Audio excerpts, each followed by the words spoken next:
Sarah, how are you? The funeral you held for your mother was lovely. It must have been a lot to deal with in such a short time. I'm sure she would have been very happy with it. Thank you for coming to pay your respects, Emily. It means a lot to me that you came all the way to see her.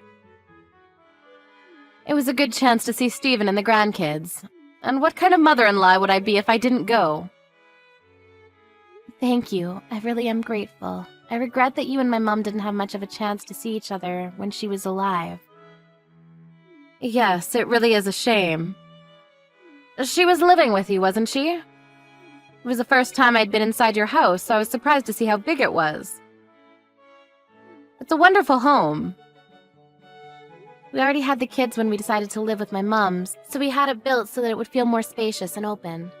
We knew that the boys would need more space when they grow up, so we took that into consideration too, but it feels so big and empty now that my mom is gone. That must be hard on you. But you're so lucky. Our house is cramped. I feel trapped all the time. I don't know about lucky. You're living with Stephen's second eldest brother at the moment, aren't you? Yes, and it's horrible. We're living with Thomas and his wife, but I can't bear her. I don't know why he married someone like her. She does nothing but cause trouble.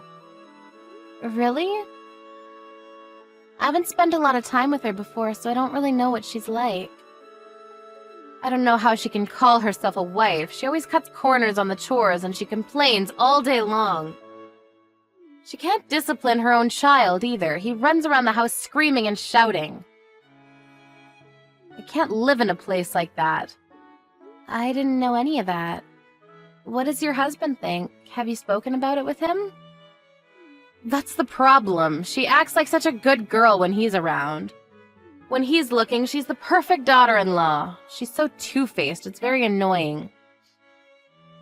I guess that's why I don't feel like we can get on well. Is that so? That does sound problematic.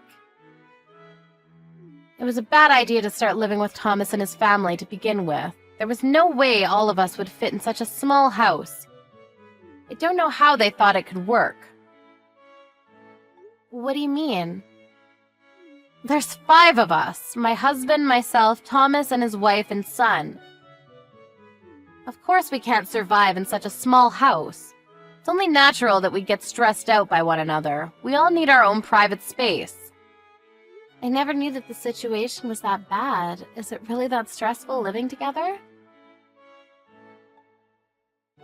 Of course, I'm fine with living with Thomas since he's my own son, but I don't like that woman. She irritates me to no end. Every day there's something new to be annoyed about because she's so noisy about every single little detail. She won't even wash my or my husband's laundry with their families and expects me to do it by myself. Can you believe that? There's no point in living with them if she doesn't do anything for us. We're letting her live with us, so she should be a little more grateful. It's your husband's house, but I heard that Thomas and his wife are paying the gas and electricity bills, aren't they? It's not just the gas and electricity. They're paying for the groceries and other things, too. We provide the house and shelter, so the least they can do is pay for all the necessities. My son and his wife are paying for everything at the moment.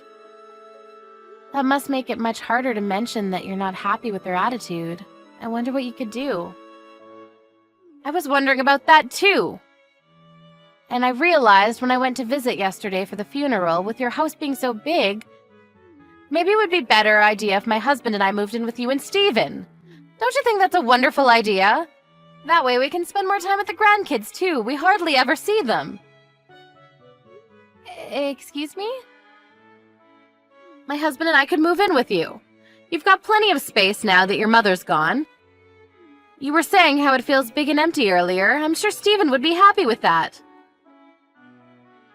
I don't think that's the problem. First of all, we only just had the funeral. We built this house with the intention of living with my mom, so it's filled with memories of her. And we've already discussed this before with Stephen and your husband. I remember that we all decided that we wouldn't move in together, and that you would move in with one of Stephen's brothers instead. So you don't mind living with and taking care of your own mother, but you don't feel any obligation towards your in-laws?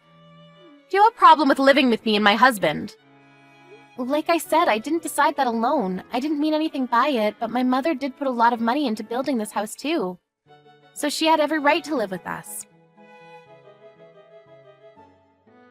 She's gone now, but the kids will be getting much bigger from now on, so Stephen and I have already made up our minds that we'll stick with the first decision and not live with you both.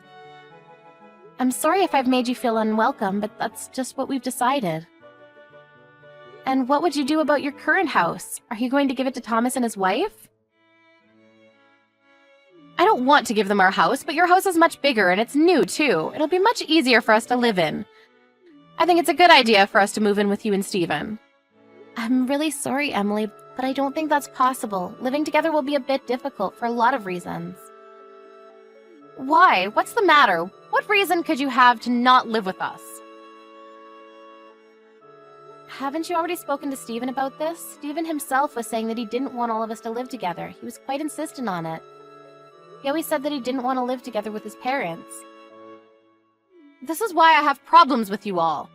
All 3 of the daughter-in-laws I have, and not one of them is respectful towards me. There's always one of you saying something insensitive like that. I thought that you were better than the other 2, but you're just the same. You don't think of us as family at all, do you? You're horrible.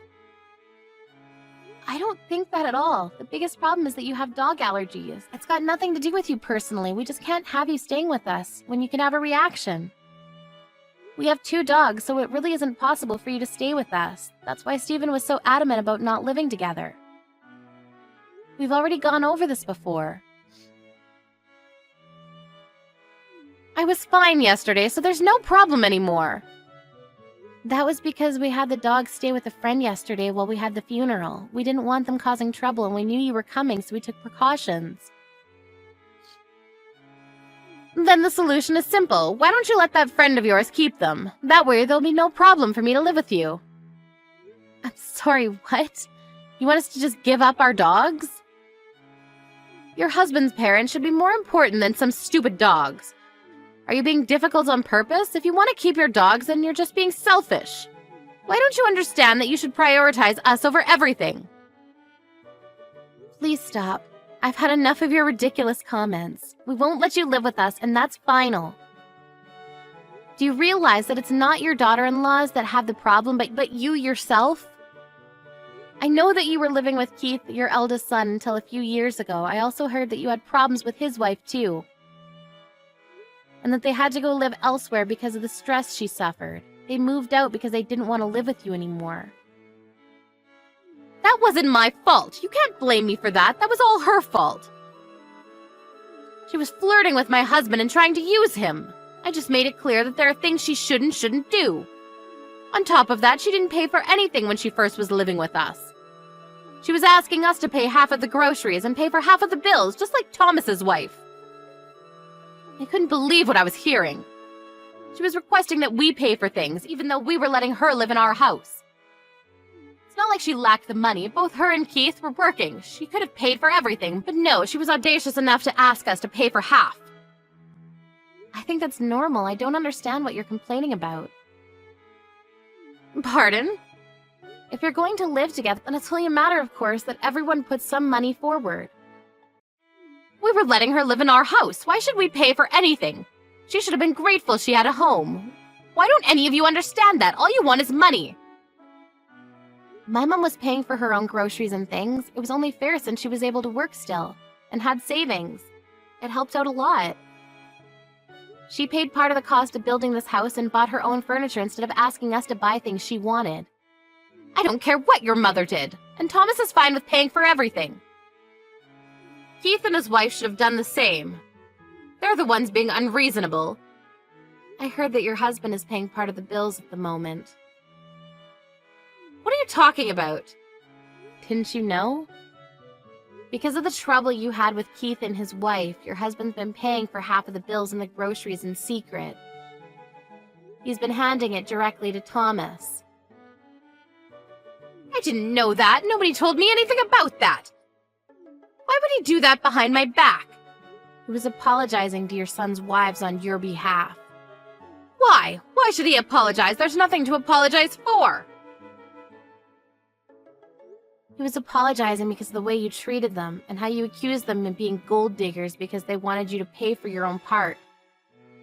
Even though it's not like you would be paying from your own pocket, you don't even work. So the one that would be paying is your husband. He apologized for how you forced them to cover all the bills and asked them to forgive you for your attitude. The only reason why they're being patient with you is because your husband is being so sincere. That's ridiculous! I'm right, why should he apologize when I'm only saying what needs to be said? I just got a reply from Steven and he told me to tell you that he'll call you when he gets back home from work. Steven said that he'll call me? About moving in with you? And about your inappropriate comments, I think. Are you kidding? What inappropriate comments? It's only been a week since my mom passed away, but you're already talking about moving in because our house is much nicer and bigger. Don't you think that that's a bit too insensitive? I haven't been able to call or talk to him in person about it yet, but I can tell that Steven's pretty angry. Isn't he going to talk about moving in together? Of course not. There's another major reason why he said that he never wanted you to live with us. It's not just about the dog allergy you have. It's because you stressed Keith's wife out so much that she got depressed. I haven't done anything like that. Whatever happened to that woman was her own fault. Day in, day out, whenever you saw her, all you did was complain about the things she did. You talked loudly about her behind her back and didn't give her a moment of peace. Even though she was working full-time, she still pulled off doing all the chores, cooking, grocery shopping, all because you complained that she wasn't doing enough. She worked so hard to get you to like her, but nothing worked. I heard that you often threw away the dinners that she made for you and cooked your own. No wonder Steven doesn't want you to live in the same house as me. I was still young back then, I couldn't help it. That's your excuse for driving a person to depression? Do you really think that that's acceptable? It's about time you answered for what you've done. What are you talking about? Is anyone at home with you today? Now that you mention it, it seems awfully quiet. Thomas's wife and his son are always so noisy, but I don't hear anything. I wonder if they've gone out. What about someone much closer to you? Someone much more important? Wait, I don't think my husband is home. I'm completely alone. Do you know where Richard is? He hardly ever goes out this late. What's going on? I hate to be the one to tell you, but your husband and Thomas's family have decided that they're going to move out. What? I don't understand. We have a home right here. It's small, but there's no need to buy another place. My husband and I can move in with you and everything will be perfect. They say that they're going to move into a bigger apartment, just the four of them. You can't be serious. I haven't heard anything like that. I don't think they've told you.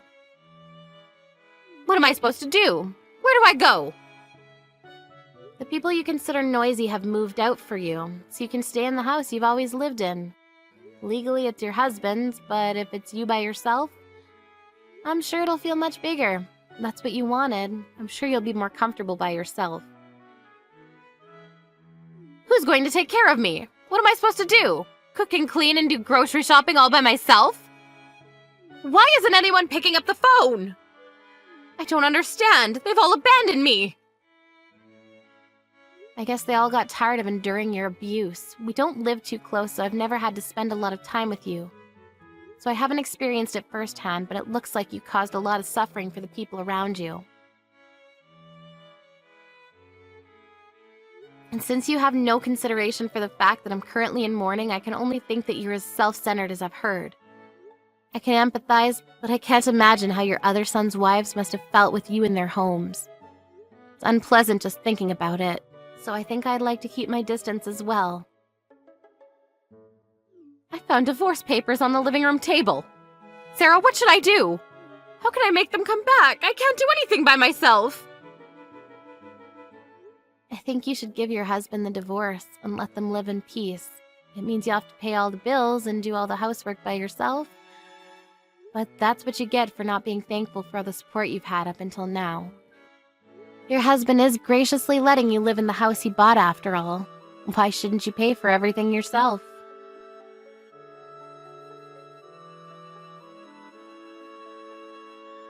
Thomas and his family moved out with Richard into an apartment, leaving Emily alone in her husband's house. The apartment they moved into wasn't as big as their old home, but they were able to live in peace and stress-free. So they all got on well and took care of one another. On the other hand, Emily had no choice but to divorce her husband at a late age. She tried begging Stephen and Keith for help, but her eldest son had already had enough of his own mother after she caused his wife to get depression and had cut ties with her a long time ago. He didn't answer any of her calls or her pleas for help. Stephen was furious with his mother after he found out how insensitive she had been towards his wife and told her to never call them ever again. Because of her own actions and her attitude towards the people that loved her, Emily ended up living a solitary life.